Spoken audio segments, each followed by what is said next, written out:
Hey everyone, I'm Elena and welcome to Eating Fit. Today we're going to be talking about Candida and leaky gut. So this video is a bit of a continuation from the previous one and just getting more stuck into the nitty-gritty of Candida. Candida has proteins in its cell wall which are called adhesions, and like the word sounds, they're very sticky and they adhere easily to the inside of our gut wall and to our mucosal lining, and they start to clump together and they really get hold of the intestinal lining, and eventually they burrow through the intestinal lining and create inflammation and gaps. We naturally have nice little tight junctions in our gut lining that let through molecules of vitamin and a mineral and broken down food. And what happens is when Candida gets kind of stuck or burrowing through these little gaps, then inflammation occurs, the gaps widen. These junctions then end up being a lot bigger and wider than they should be, and this is known as leaky gut. And therefore, things that are not tiny little vitamins and minerals and molecules get through, like such as whole food particles. And these whole food particles get through and they get into the bloodstream and they spread throughout the entire body. Candida likewise can also get through and get into the bloodstream and spread throughout the entire body, which is why the symptoms of IBS and Candida overgrowth are really widespread. And when these food particles get through, the body's like, whoa, what's going on here? And that's where like the bloating and the gas, and there can be diarrhea, constipation, etc. comes into play, because your body is literally trying to get rid of the offending, invading food particle. Some foods are particularly more reactive, and in clinic what I found doing allergy testing, that they tend to be things like nightshade vegetables that are really acid forming, so they're like tomatoes, eggplants, capsicums and chili. Dairy and gluten, the obvious offenders, and sugar of course.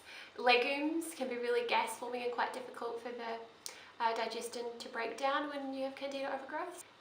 There's many more, but those are some of the most common. Some symptoms that you may find you have when you have Candida and the associated leaky gut include gas, bloating, cramps, chronic pain, fatigue, joint pain, joint stiffness, fibromyalgia type symptoms, skin issues, itchy skin, and also autoimmune disorders, which we'll get into at a later date.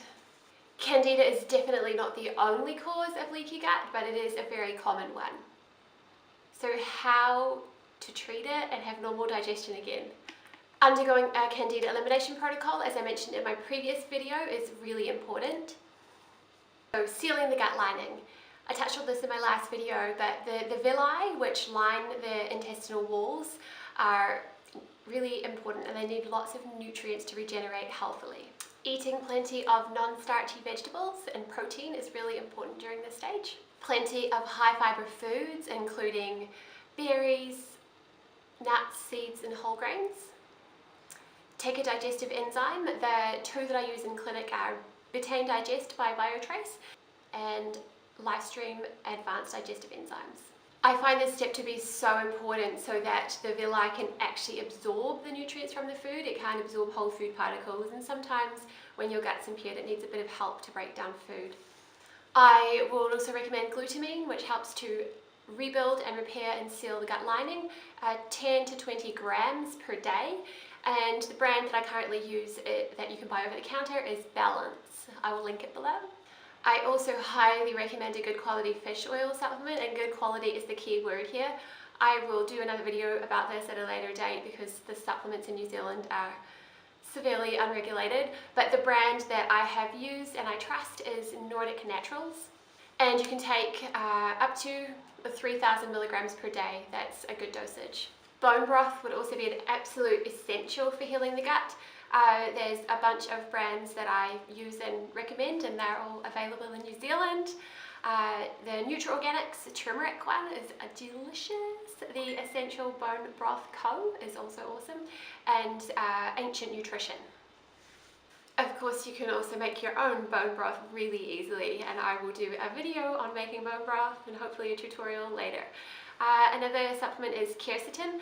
It helps to rebuild those nice tight junctions that you need, and it also helps to kind of dull down the histamine release to allergens, so it lessens your allergic reaction to food. The brand that I use and recommend is Solgar, which I will also link below. Slippery elm is another wonderful supplement for healing the gut, which you will need to get from a herbal dispensary and a trained herbalist. Chia seeds are also fantastic, and just 2 tablespoons contains 10 grams of fiber, and obviously when you mix them with water they get nice and swollen, and it's kind of like gelatinous and really soothing and healing on the gut wall. And that leads me to gelatin, which is an amazing superfood. It helps to repair and strengthen the gut integrity, and it also helps to strengthen gastric secretions to help you break down food more effectively. It also helps to counterbalance the byproducts of meat metabolism, and we in New Zealand tend to eat a lot of meat, so this is really important. The brand that I recommend is not a New Zealand brand actually, but it is available here, and it's the Great Lakes gelatin. It's fantastic. So after eliminating Candida and then healing the gut lining, you want to repopulate the gut, and you can do this with probiotic capsules and probiotic foods. The capsule brand that I recommend that you can buy over the counter would be BioCult. They do a multi-strain probiotic, which is awesome. And fermented foods, there's so many to choose from. You've got sauerkraut, kimchi, kefir, kombucha, homemade fermented pickles, or any kind of vegetables, or beet kvass. So look them up, find recipes, give them all a go. They're all delicious and awesome for gut health. Another thing that we can't not talk about is stress reduction, and minimizing stress is so important. Stress is very acid forming. We all have really busy lifestyles, and it's something that I think everybody could work on a bit more.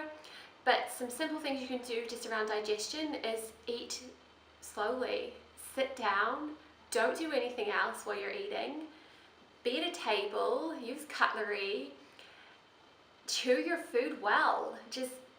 My grandma used to say like 21 times per mouthful, which seems insane, but give it a go.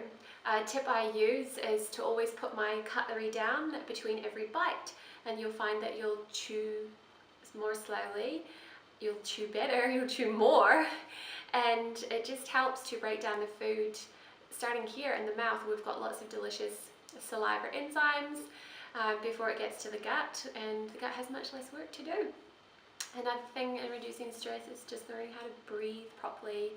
And it sounds so simple, but taking deep belly breaths when you're stressed just reoxygenates your blood, reoxygenates your brain, and helps to get everything kind of flowing, blood flowing healthily and properly, and nutrients flowing around the blood as well. Another thing is to not eat when you're tired.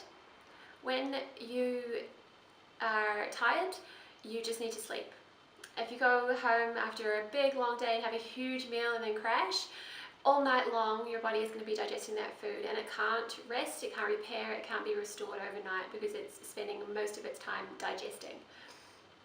Another thing is to not eat when you're upset, and it's pretty similar to fatigue. When you're upset, your body is in a stress response. It's dealing with the stressor, and it's not focusing on digestion. Digestion is like a secondary process. Stress always comes first. So when you're feeling upset, we all want to comfort eat, but other things that I would suggest would be go and have a nap, have a shower, have a hot drink, go and talk to somebody, talk to a friend, talk to a loved one, light a candle, listen to some music, whatever it is. Go for a run if you're that kind of person, but I'd stay away from the eating. So thank you so much for watching this video. If you have any questions about anything, please feel free to leave it below or get in touch with me. If you'd like to know more about treatment options for leaky gut, candida, or irritable bowel, please get in touch with me. I'd be more than happy to help. And if you like this video, please give it a thumbs up and subscribe, because there's a lot more on the way. Thanks guys, have a great day. Bye.